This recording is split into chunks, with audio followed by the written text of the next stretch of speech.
Turning your Bibles to Genesis 13, if you would, at this time. Let me pray, and then we'll get into the message for today. Father, thank you for today. Thank you for your mercy. Thank you for the examples from the Old Testament. Paul says they are examples for us that we can learn from, that we can allow them to help us avoid some of the mistakes that they have made. But Father, help us also to celebrate the victories that came through you. Lord, use this message today to challenge us, to stretch us, help us to see ourselves as we really are in your eyes. We thank you in your name, in your holy name. Amen. Most of us who...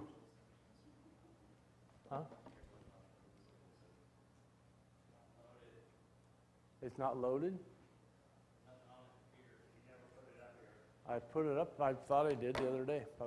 Well, we can live without it if you don't want to do that, so we're good. Anybody here recognize the name Paul Bear Bryant? Alabama. Great Alabama coach from the years past. Well, the story goes that he went in to get a haircut one Monday after a game that they had lost. And he's sitting in the barber chair, and everybody's sitting there in the conversation turned to the game on Saturday, and one of the guys sitting in the chair said, you know, Bear, we lost that game because you chose to start that young guy at quarterback. And Bear Bryant just calmly said, well, if I had till Monday to make the decision, I probably wouldn't have started him either. So, choices. 20/20 hindsight is always great, isn't it? You can look at choices you've made and decisions that have been made and can always figure out you should have done something differently. Anybody here in our lives, in your life, never said, I wish I had known, or if I'd only known now, or then what I know now, I wouldn't have made that choice? We all have those times. We all have those moments in our life that we struggle with choices that produced negative results in our lives. And so Genesis 13 and 14 kind of turn our attention to that. If you go back to chapter 12, we end chapter 12 with Abram making a decision that we talked about last week to go to Egypt, to live out there, endure the famine, and he made a choice. He made a choice not to trust God. He made a choice to lie about who Sarai was and endangered her, put her at risk, and made himself a liar. And because of that choice, he was escorted out of Egypt as a liar, humiliated, maybe even a bad testimony if he claimed to trust God with the Egyptians. Well, chapter 13 picks up with that, and it carries us on. We're going to look at some decisions here that brought about a big change in their lives. At chapter 13, verse 1 says, so Abram went up from Egypt to the Negev, and with his wife, everything he had, and Lot went with him. Abram had become very wealthy in livestock and in silver and in gold. It's interesting. He says, we have Abram going back. If you look at the story, he left for Egypt, and if you could picture that map in your mind we had up, he left Egypt, came to the Negev, which is south of the Dead Sea. He wandered around there, but eventually came back to Bethel and Ai, which are two cities very close together, and pitched his tent where he first came and first built an altar to the Lord. Now, I want to ask you, let me begin by saying, number one, men are never lost. And I love the fact that we went to Terry O'Casey's memorial service a couple of weeks ago, and he used the term temporarily disoriented. And that's the case. And I want to suggest that as Abram went to Egypt, he was temporarily disoriented. And if you've ever been temporarily disoriented, what's the best thing to do to get back on track?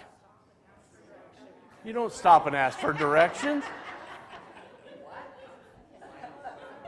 You go back to the place where you knew you were last on the right path, right? You go to that place and then you figure out your mistake and then go from there. That's the man's way of operating. or temporarily disoriented until we stumble across the right thing. Somebody has said Abram's step, as you read this, was to go back where he had it right the last time in his life. He was at Bethel. He built an altar. He worshiped God. He got completely disoriented spiritually in Egypt, and he needed to get back on track, and so he went back to the last place that he had it right. I love that imagery because it's not only good for a physical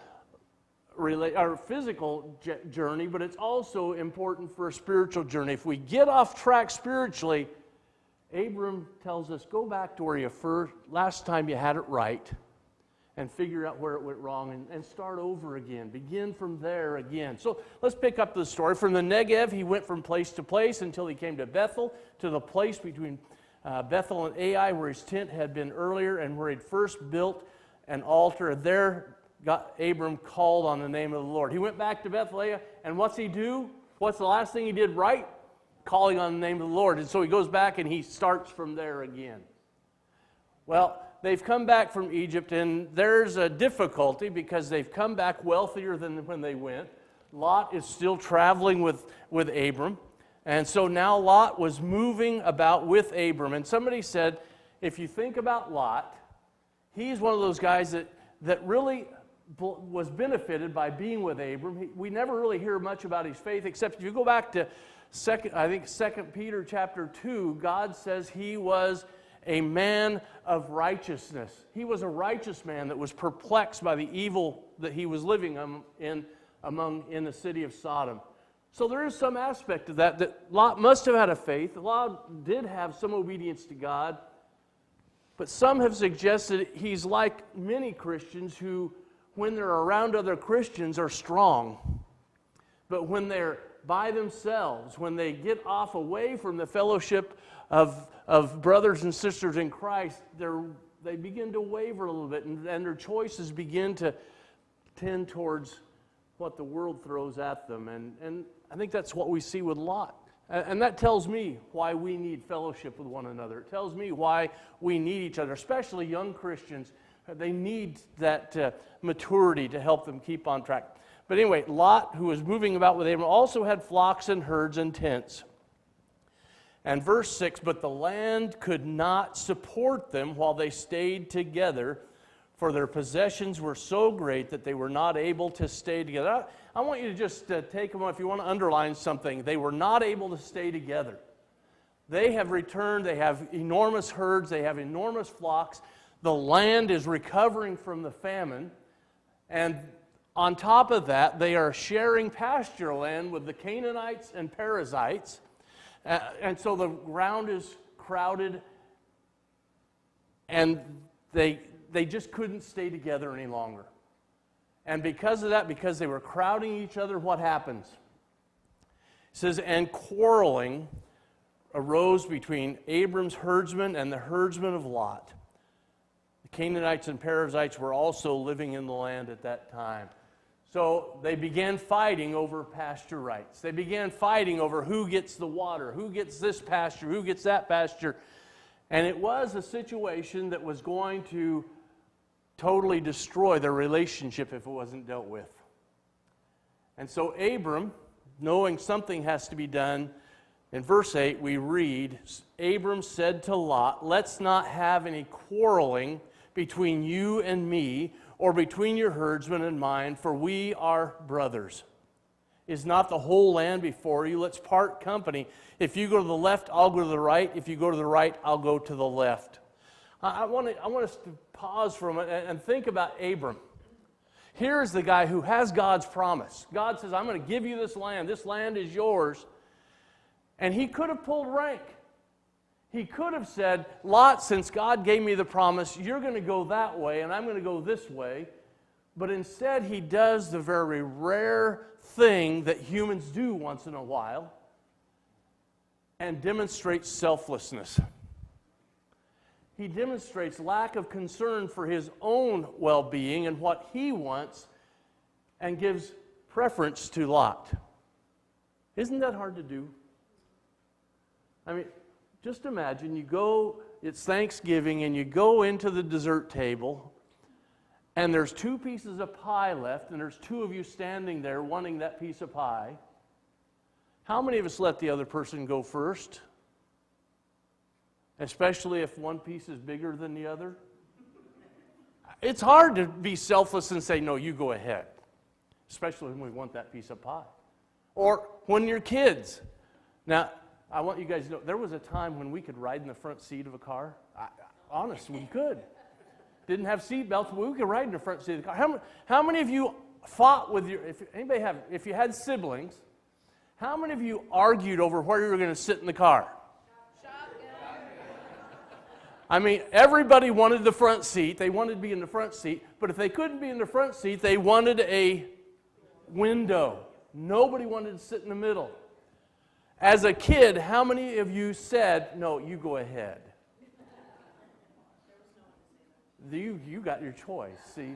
But, you see, and that's the value of growing up with siblings. You have to learn compromise or to fight.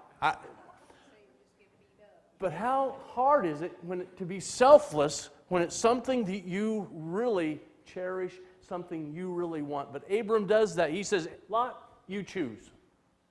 Let's see what Lot does. Verse 10. Lot looked up and saw that the whole plain of the Jordan was well watered, like the garden of the Lord, like the land of Egypt towards Zoar.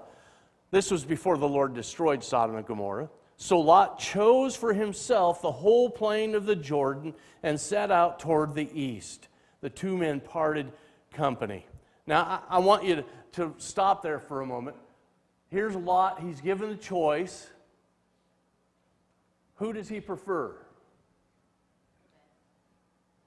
Who gets preference? Him. He looks down the valley of Jordan. There's a river. There's lots of green grass. There's lots of great places to pasture your flocks. And instead of saying, no, Abram, you go first. You're my elder. You're the one who has the promise. You go first. Lot says, I'll take that. And he chooses the best for himself. But notice as that story goes on, there's one thing that Lot didn't take into consideration. He's choosing the best.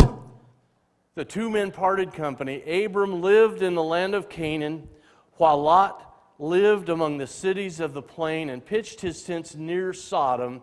And here's verse 13.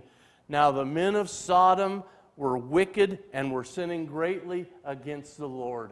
He didn't look beneath the surface at that choice. He didn't consider any detriments or any negatives to the situation. He just saw the things that were good. And so he made a choice, and because of the nature of the region he lived in, it was going to be a choice that was going to impact he and his family for years to come.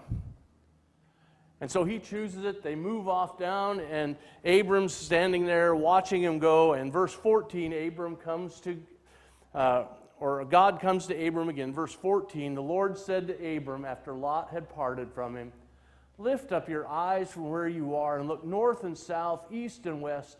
All the land you see I will give to you and your offspring forever. I will make your offspring like the dust of the earth, so that if anyone could count the dust, then your offspring could be counted. Go walk through the length and breadth of the land, for I am giving it to you.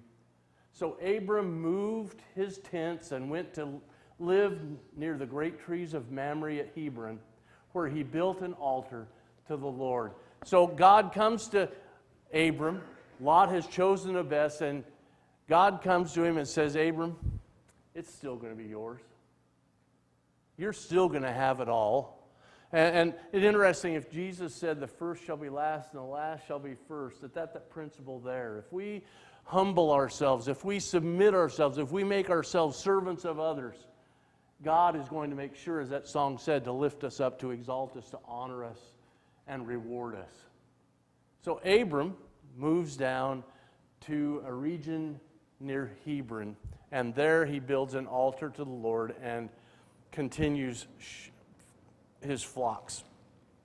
So chapter 14 opens up with a whole list of kings and names that got together and created an alliance, and they went with the intent of destroying Sodom and Gomorrah. and we're going to pick up with verse 11. It says, well, let's go to verse 10. Now the valley of Siddim was full of tar pits, and when the king of Sodom and Gomorrah fled, some of the men fell into them, and the rest fled to the hills. The 4 kings seized all the goods of Sodom and Gomorrah and all their food when they went away. They also carried off Abram's nephew Lot and his possessions, since he was living in Sodom. Here we have the repercussions of a bad choice beginning to reveal themselves. One who had escaped came and reported this to Abram the Hebrew. If you haven't been involved in the Tuesday night Bible studies going through Genesis, Bill Russell revealed an interesting thing. This is the first time the word Hebrew is used, and it means outsider, one who doesn't belong, one who doesn't fit. He's different than everybody else. That's the name that was given to Abram. And now Abram was living near the great trees of Mamre, the Amorite, a brother of Eshcol and Aner, all of whom were allied with Abram. It's interesting how one guy's life is blessed and he's powerful and strong, how others want to come along and be associated with him and allied with him to get the benefit. When Abram heard that his relative had been taken captive, he called out the 318 trained men. Now let me tell you, the trained men were trained warriors. Now that tells you somewhat about how wealthy Abram was to have his own private army of 318 men. He calls them out, and then Aner and Mamre and all those guys go into battle with him. During the night, Abram divided his men to attack them, and he routed them, pursuing them as far as Hobah, north of Damascus. Now, if you can, again, picture the map. We have Sodom and Gomorrah down here, and they have come and they've captured him, probably taken him up the east side of the Jordan River. Abram is down over here in Hebron, and he hears the message, and he calls out his men, and they begin pursuing them.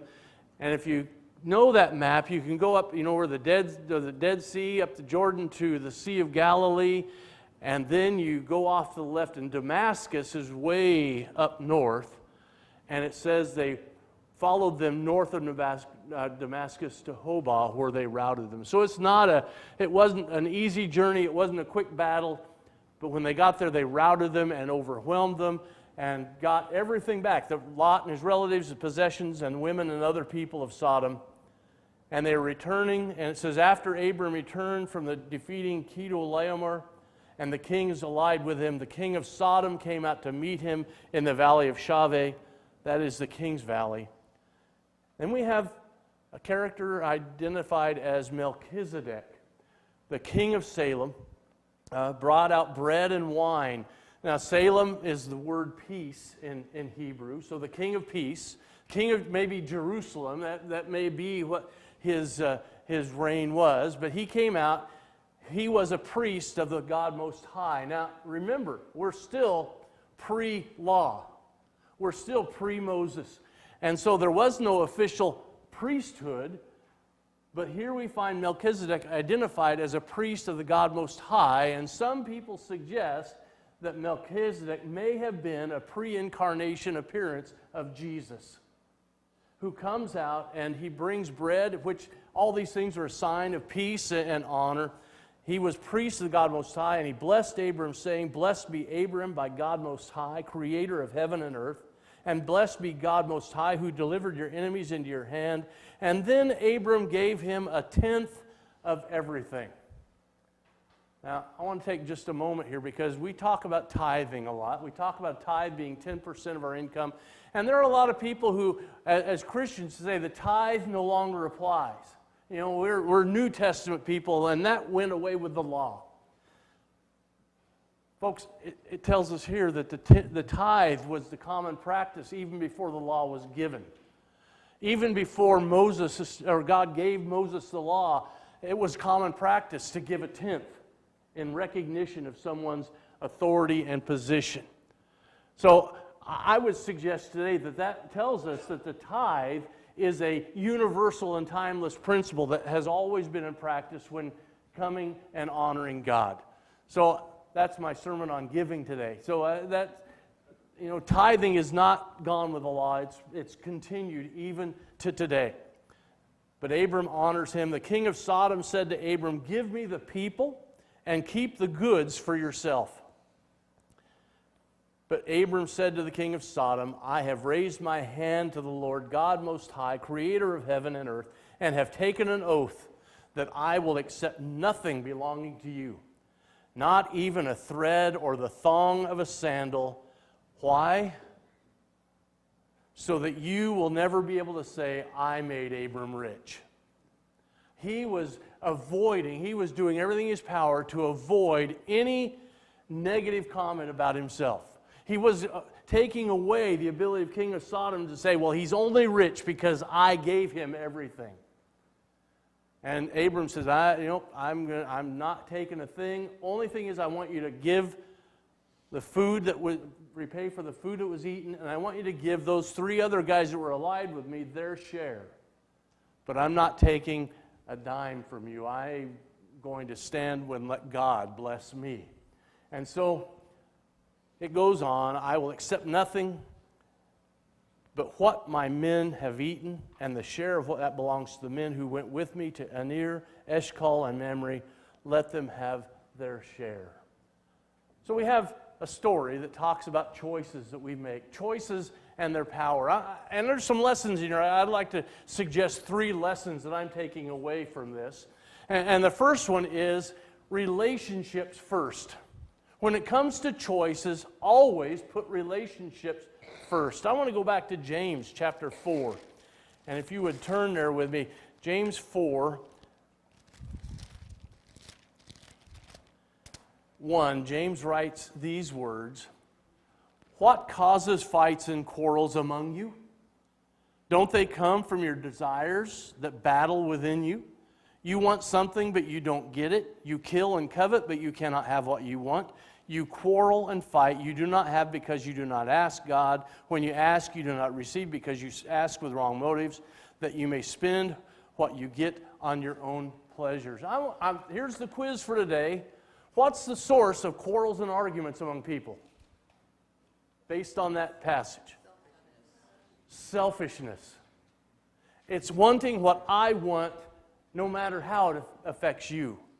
I'm going to get it no matter what I have to do. And if you think about it, if it's personal relationships or it's disagreements within the church or within the community, it always boils down to the fact that I want my way. I want what I want. And the relationship is secondary.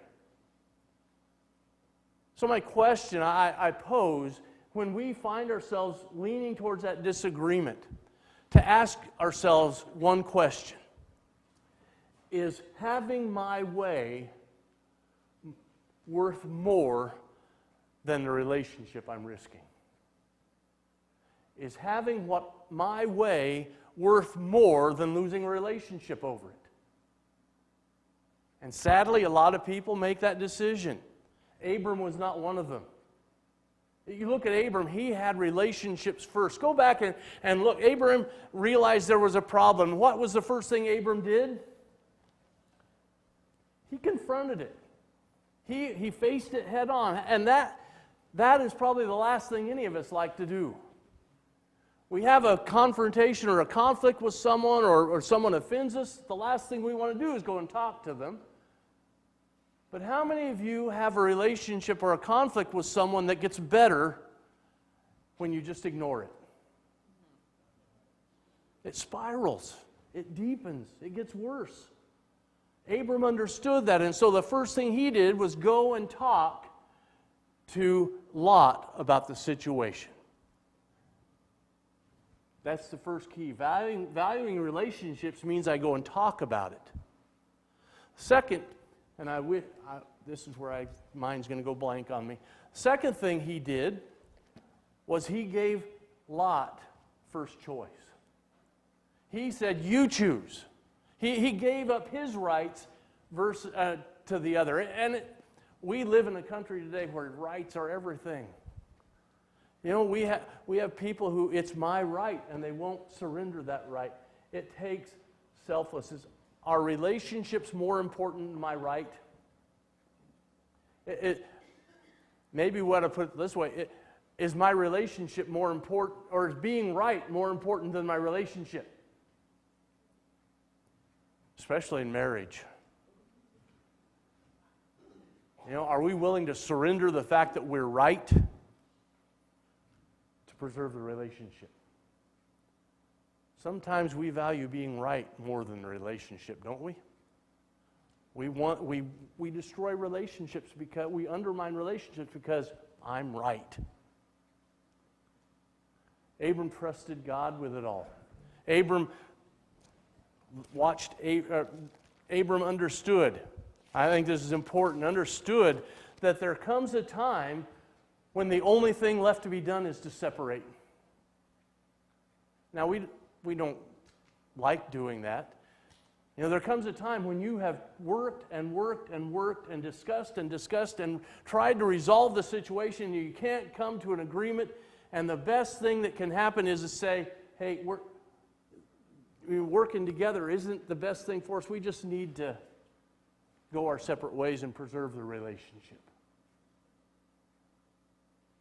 And it doesn't sound appropriate, but there are times when church conflicts happen that one of the best things that can happen is to have that individual go somewhere else so we can preserve the relationship.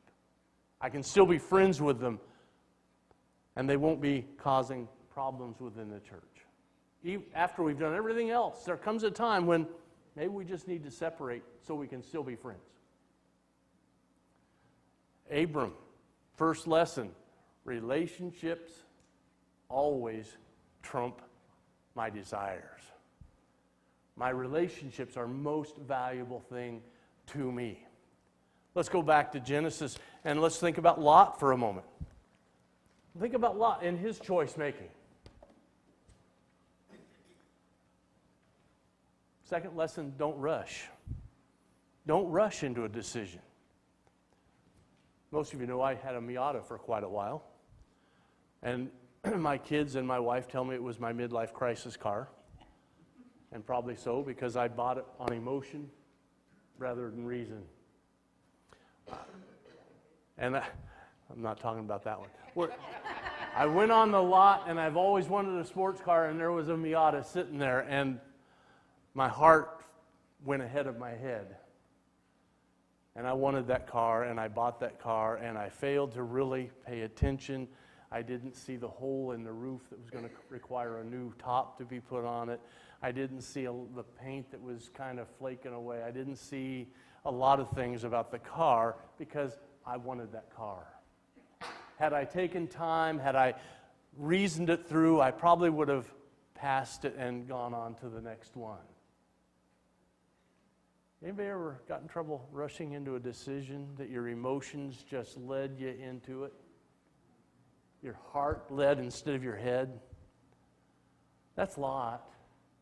Look at read the story. What's it say? He looked at the Jordan Valley and he saw what? Green grass. It was like the Garden of Eden. Everything was perfect there. He was led by emotion. He saw the shiny thing, and he said, that's what I want. Had he taken time to look underneath and consider the risks that were there, he may have made an entirely different decision. So with Lot, don't rush into a decision. Take time. And I have three things that I remember putting on the PowerPoint. Number one is, in making your choices, start by asking God for wisdom. James 1:5. If any of you lacks wisdom, let him ask of God, who will give generously without looking with fault. How many decisions could we alter in our lives if we just started by asking, God, help me know what the right thing is to do here? Second of all, seek counsel of others. Proverbs 11 says, in many counselors there's victory. Well, there aren't many young people. I want you guys to look around because you're the youngest people in the room. I want you to look around, see all the gray hair in here, or all the no hair in here. And want you to know these guys are a valuable resource for you guys. Because they have lived life. Whether you believe it or not, they have been where you've been. They've done what you've done. And I will guarantee you, I could point at anybody in here and tell you they've made some stupid mistakes in their life. Right? Except for Dan. I don't think he ever made a stupid decision in his life. Yeah. All of us have made mistakes, and we have learned lessons through those mistakes. And you know what the greatest thing is? If you talk to someone who's made that mistake before, you can find out you don't have to make it. Because they'll tell you, this is what went wrong. In our society, we have lost the value of considering the older people as a resource. We kind of look down on them as doddering and as foolish. But God says, seek counsel. Listen, find out what other people say. Find out what they've done in their life and find out where it went wrong. And those of us who are older, find somebody older and ask. But seek counsel from other people. Let them help you see the right decision to make. The third one is this, and this is going to sound weird. Take 2 days. Somebody gave me this counsel a long time ago. When someone comes to you with a decision to be made or a choice they want you to make, ask for 2 days to pray about it. And if they say, nope, we can't wait 2 days, then it's a choice to walk away and say, then I can't make that choice. Take 2 days. So here's the question for this one. Is it better to miss out on a good deal than to live with the consequences of a bad deal the rest of your life? Is it better to miss out on what's a great deal because you didn't take time, or because you took the time, or to make a quick decision and live with it the rest of your life? Some are driving cars that seem like they're going to be with them the rest of their lives, paying for them. Houses. Choices we make in our moral life. Boy, it may seem pleasurable for a moment, but there's consequences to go with it the rest of your life that you'll live with. Take your time. Don't rush decisions. Don't rush into choices. Third thing is, Dolores, let me see the outline for a moment. Bad choices.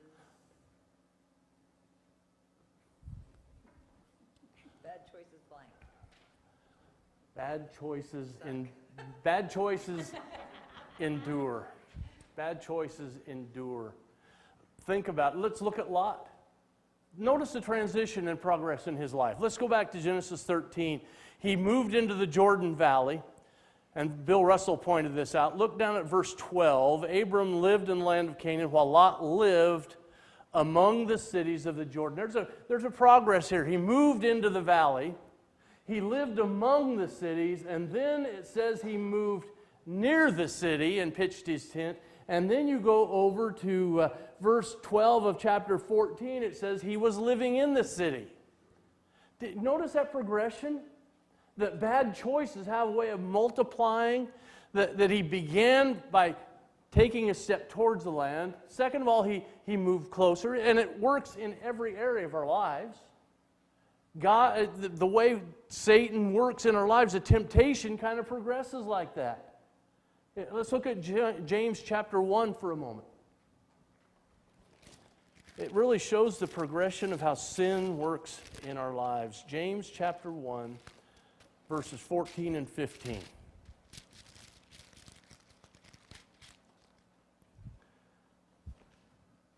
Well, verse 13 says, when tempted, no one should say, God is tempting me, for God cannot be tempted by evil, nor does he tempt anyone. But each one is tempted when, follow this, by his own evil desire. Satan always puts something out there bright and shiny and beautiful. when by his own desire, he's dragged away closer to it, and enticed by it. Verse 15, then after desire has conceived, it gives birth to sin, and sin, when it's full grown, gives birth to death. Think about that. I always use an imagery of fishing when I read this. Because when you go fishing, the idea is to trick the fish, right? And you do that by putting something bright and shiny or something appealing in the water that attracts their attention and will cause them to come and look at it. And when they get near it, they think it's food, and so you've got to fool them into biting it. And once they bite, they're hooked, and the end is already set. Isn't that the way sin works in our life? Isn't that the way Satan works in us? Lot saw the land, he saw the bright and shiny, he said, that's what I want. And then he moved in, he got closer. Maybe it works like this as we grow up. We see people doing things, we see people out doing things that look attractive, but we know, a little bit sketchy, but I'd like to be around that. And so we go into the world and we hang around, we're near it, and then we watch, and pretty soon, that's really appealing. And so I move a little bit closer, maybe start hanging around with friends who are doing the thing I would never do. Maybe it's drugs, maybe it's alcohol, maybe it's sex, maybe it's pornography, maybe it's any number of things. And we start hanging around them, and before long, we move into the city with them. And we find ourselves doing it. We find ourselves doing the exact thing that we thought we would never do, making choices. Sin leads us down that path. And what's the last step in Lot's problem of choices? He ends up a prisoner. Any of us ever been made prisoners of our choices? Talk to a drug addict. Talk to an alcoholic. Talk to a guy who's addicted, or a woman who's addicted to pornography, gambling. Whatever it is, sin, when you start down that path, will ultimately end in slavery. And at that point, Lot was unable to free himself. He had no way of getting out of it. And I would hazard most of us have been at that some point in our lives. We found ourselves faced with something we wish we could get away from, but it just dominates our life and holds on to us. Lot needed someone to set him free. Fortunately, his relationship with Abram had been preserved. And Abram went, won the victory, set Lot free, and restored him. The only tragedy to the story, where did Lot go after he was set free? Back to Sodom. Genesis 18 and 19 tells a story that they were living in Sodom when God brought the judgment. Now, it doesn't say he was living like the people in Sodom, but they were delivered out of it. But he went right back to that temptation. Sometimes we need to break those relationships. Sometimes we need to separate. Abram and Lot couldn't stay together, and I would suggest Lot and Sodom should not have stayed together. Sometimes you just need to change your location. Sometimes you need to change your friends. Sometimes you need to change your town. Sometimes you just need to change to preserve that freedom. But the really exciting thing about this story is it's our story. It's our story. Every one of us have made choices in life. We made a choice to do what God told us not to do. We've made selfish choices that have led us to that bright, shiny thing. And we have followed it and pursued it, and we found ourselves snared by it, and we found ourselves in captivity, unable to free ourselves from sin, unable to free ourselves from the captivity. And the great news is, we had a God who still loved us enough in spite of those choices to come and deliver us. God sent His Son Jesus into the world to come and fight the battle. Through His death, burial, and resurrection, He conquered the enemy, and He broke the chains and gave us the possibility of being free. Lot's story is ours. God loved us enough to send His Son to die for us. All we need to do is call on His name. We need to acknowledge that Jesus is the only one who can free me. We need to admit that I'm unable, that I am in this mess because of my choices, and I am unable to free myself from it. And to go back where I first had it right.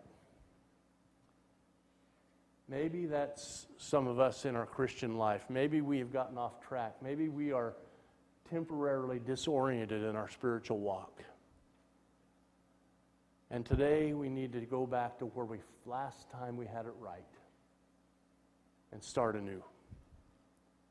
For others, maybe you've been in captivity all your life. Maybe there's things that are just holding on to you, choices you've made that are just weighing in on you and have consequences in your life. And maybe today's the day you need to step out and let Jesus set you free from those chains. Whatever it is, God loves you and God cares for you, and He has fought the battle for you. And we're going to take time now as we gather at His table to remember the cost of that battle. To remember Jesus, who submitted His body and had it abused and broken, who submitted His body and shed His blood on a cross, thereby defeating Satan and by His resurrection crushing the enemy forever. We're free because of His sacrifice for us. God's love was greater than our rebellion. Today, as we partake of those emblems, would you thank Him for that? And would you allow Him to tell you what He would like you to do in response to His word? Father, thank you for this message. Thank you for these emblems. Father, thank you for loving me enough, more than I was worth, more than I deserved, and sending your Son to die on a cross. Thank you for the freedom I have. Thank you for the continued resource I have for you to come and set me free from bad choices I make throughout my life. Lord, help me to come back to that place where I last got it right and start again. Thank you in Jesus' name. Amen. In the morning